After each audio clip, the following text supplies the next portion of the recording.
N M Sajidur Rahman, our police super Habiganj.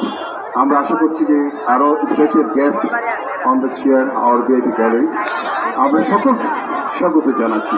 আপনারা জানেন আমাদের এই হবিগঞ্জ একটি উর্বর ক্ষেত্র। আমাদের সাউথ সাইডে রয়েছে যদি সোনারুঘাট এবং মাধবপুর বাহুবল, সেখানে ইন্ডিয়ান বর্ডার লাইন।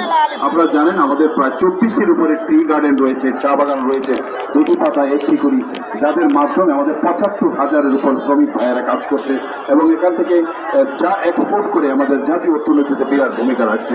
আমি যদি নুর ভাইয়ের একটু বলি যে আমাদের উজানের ভাটি বাংলায় যদি বলি, ভাটি হবিগঞ্জে বিশেষ করে বানিয়েছে এবং আজমেরিগঞ্জ লাখাই যদি বলি, আমাদের অপারিত সুযোগ রয়েছে সেই অপরন্তু হাওরের পানি, সেখানে রয়েছে মাছ, যে মাছ শিল্প আমাদের বিশ্ববিখ্যাত, সেই সুস্বাদু পানির মাছ, এটি এক্সপোর্ট হচ্ছে, বিদেশি ফোন, বিদেশি অর্থ, বিদেশি মুদ্রা অর্জন করছে। পাশাপাশি আমি আপনাকে বলে রাখি আমাদের যে অলিপুর যদি বলি, সেটি হচ্ছে আমাদের ইন্ডাস্ট্রিয়াল জাপান এবং তাইওয়ান। সেখানে বাসা কোম্পানি, স্কয়ার, RFL, প্রাণ কোম্পানি সহ বিভিন্ন কোম্পানি, সেই মাল্টি